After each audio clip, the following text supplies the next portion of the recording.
Legally. تو یہ mood swing اور یہ ساری چیزیں بالکل آپ لوگوں کو, آپ جب جاتے ہو اگر آپ یہی سوچ کے جاؤ گے پتہ نہیں یار اس کا موڈ کیسا ہے, تو پھر تو آپ ویسے آپ کا کانفیڈنس لیول نیچے ہوگا. ریشم اس میں صاحب تو صاحب ہوتا ہے نا, اور بیگم بھی ہوتی ہے, مطلب جو وہاں پہ انٹرویو جس کے پاس بھی اتھارٹی ہے, اور اگر اس کے پاس ڈسکریشن بھی ہے. بعض اوقات ہوتا یہ ہے کہ ہم کچھ چیزوں کو فار گرانٹیڈ لیتے ہیں, یا ہماری پریزنٹیشن یا باڈی لینگویج ٹھیک نہیں ہوتی, اور وہ یہ ضروری نہیں کہ وہ ویزا آفیسر یا انٹری کلیئرنس آفیسر کے لیے ہی ہے. آپ کسی دوست کو بھی, کسی دوست کے ساتھ آپ کسی دوست کو ملتے ہیں اگر, اور آپ کسی کی باڈی لینگویج اگر پسند نہیں کرتے تو آپ کو وہ اچھا نہیں لگتا, آپ اسے بات نہیں کرنا چاہتے, آپ اس کو اکوموڈیٹ نہیں کرتے.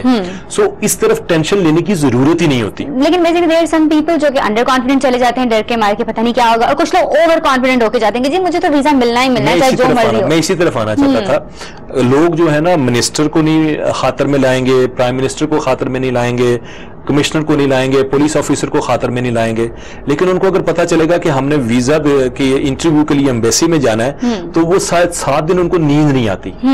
ایسی بات نہیں ہے, وہ بھی جو وہاں بیٹھے ہیں وہ انسان ہیں, نارمل لوگ ہیں. اونلی تھنگ از کہ جی آپ نے بھی ایک تو اوور فیبریکیٹ نہیں کرنا چیزوں کو, اور بالکل جینوئن طریقے سے آپ جائیں, آپ اپنا انٹرویو دیں, جو بات ٹھیک ہے وہ ٹھیک کریں, جو غلط ہے وہ غلط کہیں. یعنی اس چیز سے بعض اوقات آپ, میں نے ایسے بھی مثالیں موجود ہیں کہ ایک صاحب کی بینک سٹیٹمنٹ میں صرف ٹکٹ کے پیسے پورے نہیں تھے امریکہ کے لیے, اور اس کو صرف اس کی خوش گفتاری کی وجہ سے اور سچ گوئی کی وجہ سے اس کو ویزا ملا.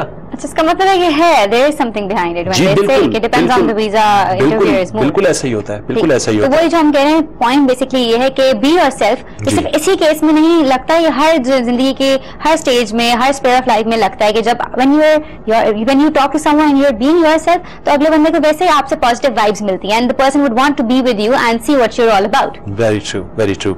So let's come to the tier 1. What is and who is it for? The tier 1 entrepreneur category is for those investing in the United Kingdom by setting up or taking over and being actively involved in the running of one or more businesses in the United Kingdom. یعنی یہ اس کی definition ہے. ٹھیک ہے جی, اس پہ ہم دوبارہ اور مزید گفتگو کرتے ہیں, لیکن ابھی ہمارے پاس ایک کالر ہے, دیکھتے ہیں کون ہے ہمارے ساتھ. ہیلو, السلام علیکم. وعلیکم السلام. جی, کون بول رہے ہیں, کہاں سے؟ My name is Avas, I'm calling from Burwala. Okay, آپ اپنا کوشچن بتائیے, سوال کیا ہے آپ کا؟ I have 2 questions for you, sir. Yes. My first question is, I want to know about UK asylum policy, and my second question is, if a person feel never save his life here in Pakistan and the person wants to claim asylum, so is it possible or not? آپ کو سوال کی سمجھ آ رہی ہے؟ آپ excuse me, آپ کی آواز کی ہمیں سمجھ نہیں آ رہی, ذرا آرام سے بولیے اور بتائیے کہ آپ کے سوال کیا ہیں. My second question is, if a person feel... Can you start with the first question, please? Yeah, we didn't get the first question either. تو میں جاننا چاہوں کہ UK کی asylum policy کیا ہے, جی, سیاسی پناہ کے متعلق, وہ اس کی پالیسی کیا ہے, وہ آپ کائنڈلی بتائیں گے. جی جی. اور دوسرا کویشچن, اگر کوئی asylum لینا چاہ رہا تو اس کا کیا طریقہ کار ہے, کیا وہ دیں گے, اگر دیں گے تو اس کا کیا طریقہ کار ہے. Alright, perfect. ابھی آپ کے ہم سوال جو ہے وہ سمجھ آ گئے ہیں. Any other question?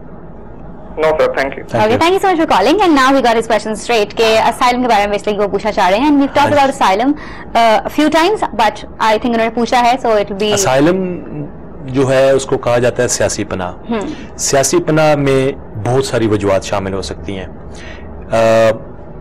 اسٹیٹ کی, ٹیررزم کی, ڈومیسٹک وائلنس کی, کوئی بھی ایسی وجہ جس کی وجہ سے آپ یہ سمجھتے ہیں کہ آپ کی زندگی محفوظ نہیں ہے, اس کی بنیاد پہ آپ کسی بھی ملک میں, جو ایسے ملک ہیں ان میں, ان کے سفارت خانوں میں بھی جا کے آپ اپلائی کر سکتے ہیں. لیکن بظاہر یہ دیکھا یہ گیا ہے کہ کوئی ہائی پروفائل کیس اگر ہے تو اس صورت میں تو آپ کو سفارت خانے میں جانے کا فائدہ ہوتا ہے, اور یہ ایمرجنسی بیسس پہ ہوتا ہے, اور کچھ لوگوں نے لانگ ٹرم کے لیے بھی اپلائی کیا ہوتا ہے اس بیسس پہ. لیکن میری نظر سے ابھی تک یہاں رہتے ہوئے بہت کم ڈیسیجنز گزرے ہیں جس میں کسی کو پولیٹیکل اسائلم ملی ہو. زیادہ تر لوگ وہاں پہنچ کے اپلائی کرتے ہیں, اور اب اس میں بھی جو سسٹم ہے UK میں خاص طور پہ کہ they don't take it for long, وہ سب سے پہلے تو اگر آپ اس کو اپلائی کریں گے تو آپ کو ڈیٹینشن سینٹر میں رکھیں گے وہ, اور اس ڈیٹینشن سینٹر کا ماحول ایسا ہوتا ہے کہ آپ واقعی اگر جینوئنلی اگر آپ سیاسی پناہ کے درخواست گزار ہیں تو آپ اس کو برداشت کریں گے, اگر آپ ویسے ہیں تو آپ نہیں کریں گے. آپ نے بٹ آپ نے جو کہا ہے کہ وہاں آلریڈی ہوں اور آپ اپلائی کریں, جی تو for that you need to have another visa of UK. Unfortunately Resham یہ وہ طریقہ کار ہے کہ میں آپ کو بتاتا ہوں کہ میرے پاس 2-3 لوگ ایسے آئے اور میں نے شکر ہے خدا کا کہ میں ان کو موٹیویٹ کر سکا.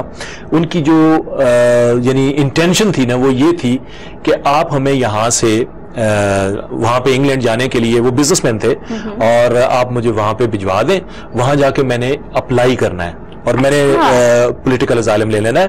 Very settled people. میں نے ان کو یہ بات سمجھانے کی کوشش کی کہ آپ بیٹر آف ہوں گے جتنا آپ کا بزنس کا سیٹ اپ یہاں پہ موجود ہے, آپ یہاں بھی آ سکتے ہیں وہاں بھی جا سکتے ہیں, تو آپ اس کو اپلائی نہ کریں. اور اینڈ ہی ڈڈ سو, اور ماشاءاللہ مطلب یہ کہ وہ آتے بھی ہیں, یہاں پہ بھی بزنس کر رہے ہیں, وہاں پہ بھی کر رہے ہیں. اصل بات یہ ہے کہ وہاں پہ جا کے صرف کچھ نہیں ہو سکتا. یہاں پہ بہت سارے لوگ ایسے بیٹھے ہیں خاص کر کچھ سرٹن ایریاز میں انفارچونیٹلی کہ وہ انتظار کرتے ہیں کہ پاکستان میں ہم نے کچھ نہیں کرنا, وہاں جا کے ہمیں جو بھی کرنا پڑے گا کریں گے. اگر آپ نے وہاں جانا بھی ہے تو آپ وہاں جانے کی تیاری کر کے جائیں.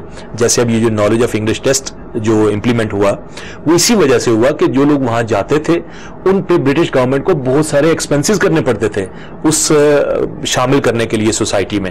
تو اب وہ انہوں نے ضروریات رکھ دی کہ آپ وہاں سے ہی پہلے ہی یہ تیار ہوں گے تو آپ برٹش سوسائٹی جوائن کر سکیں گے. تو پولیٹیکل اسائلم کا جو ہے وہ بہت فاسٹ ٹریک سسٹم ہے اس وقت میں. آپ پولیٹیکل اسائلم اگر وہاں موجود ہوتے ہوئے اپلائی کریں گے تو سم ٹائمز وہ 3 ویکس میں بھی آپ کو فارغ کر دیں گے, اور اگر آپ کا جینوئنلی کوئی ایسا ہے تو 6 ویکس 8 ویکس میں ڈیسیجن بھی کر دیتے ہیں. اوکے, اور اس سے مجھے یہ یاد آیا ہے اسائلم والی بات سے کہ جیسے desperate Times call for desperate measures, لیکن وہ ڈیسپریٹ ٹائمز میں بھی آپ نے یہ سوچنا ہوتا ہے, آپ کی عقل آپ کے پاس ہوتی ہے, دماغ ہمارے پاس ہے, آپ نے یہ سوچنا ہوتا ہے کہ کیا کتنا ہی ہمیں ڈیسپریٹ میجر لے سکتے ہیں نا. ایسے نہیں کہ بس میں نے یہ کر لیا اور میں نے تو سوچ لیا. ان دی بگننگ کہ بہت آپ سوچ سمجھ کے زندگی میں فیصلہ لیا کریں, بیکاز ہم لوگ we are smart human beings اور پاکستانی ہیں, ہمارے پاس شعور بھی اب ہر چیز کا آ گیا ہے, میڈیا اتنی اویئرنیس کریٹ کر رہا ہے, تو اس کا فائدہ تو اٹھانا چاہیے نا لوگوں کو. ہے تو پرسنل سرکمسٹانسز ہیں, لیکن اس موقع پہ میں شیئر کر دیتا ہوں کہ ایک خاص وقت ایسا تھا پاکستان میں, I was really under struggle, اور genuinely I would have applied for it for the asylum. I went to England. I couldn't come to Pakistan, but still I did not. See? میں چھپ کے آتا رہا پاکستان, لیکن میں آتا رہا, اور شکر الحمدللہ کہ وہ میرا بہت اچھا فیصلہ تھا. بس یہی سوچ سمجھ کے فیصلہ لینا بہت زندگی میں ضروری ہے. ہمارے پاس ایک کالر ہیں, دیکھتے ہیں کون ہے ہمارے ساتھ. ہیلو, السلام علیکم. وعلیکم السلام. جی, کون بول رہے ہیں؟ مسز نعیم ہے, میں لاہور سے بات کر رہی ہوں. جی, میرا مسئلہ یہ ہے کہ میں MSc B.Ed ہوں, میں ٹیچنگ بھی کرتی ہوں. میرے ہسبینڈ CA انہوں نے کیا ہوا ہے, آرٹیکلشپ کمپلیٹ نہیں ہے. اب ہم لوگ کینیڈا شفٹ ہونا چاہتے ہیں. تو کینیڈا کے لیے تو آپ ہمیں بتائیں کہ ہم لوگوں کو کیا کرائیٹیریا ہوگا, اور دوسرا مجھے یہ بتائیں کہ کتنا خرچہ آ جائے گا کہ ہم یہاں سے وہاں شفٹ ہو سکے اور وہاں پہ اپنی نیو لائف جو ہے وہ اسٹارٹ کر سکے. جی ٹھیک ہے. اس کے لیے فرسٹ اسٹیپ تو یہی ہے کہ we need your data, we need your information. Once you send us the data, we have 4 countries or 5 countries at the same time assessments. یعنی آسٹریلیا کی اسیسمنٹ ہو جاتی ہے, کینیڈا کی اسیسمنٹ ہو جاتی ہے, ڈینمارک کی اسیسمنٹ ہو جاتی ہے, نیوزی لینڈ کی اسیسمنٹ ہو جاتی ہے, اور UK کی بھی اس پالیسی میں جو لوگ آ رہے ہوتے ہیں. So at this point people would say جب اسیسمنٹ دیں گے کہ how could be any better than this, you know, آپ لوگوں کو ہم ایک کنٹری خالی نہیں 4-5 کنٹریز کے ڈفرنٹ اسیسمنٹ اور اس میں ہم آپ کو بتا سکتے ہیں کہ جی آپ کے حالات کے مطابق آپ کے لیے یہ جگہ جو ہے اس میں یہ کام بھی کام. تو وہی ہم آپ کو یہ کہیں گے کہ بالکل ہیزیٹیٹ نہ کریں, بالکل آپ گھبرائیے مت کہ ہم اپنی ساری انفارمیشن ان کو دے دیں نہ دیں, بیکاز ہم آپ کے ویزا گائیڈ ہیں. وی آر ناٹ ایگزیکٹلی آپ کی جو انفارمیشن ہمارے پاس آتی ہے that's very private and confidential, اور ہم لوگ ہی دیکھتے ہیں.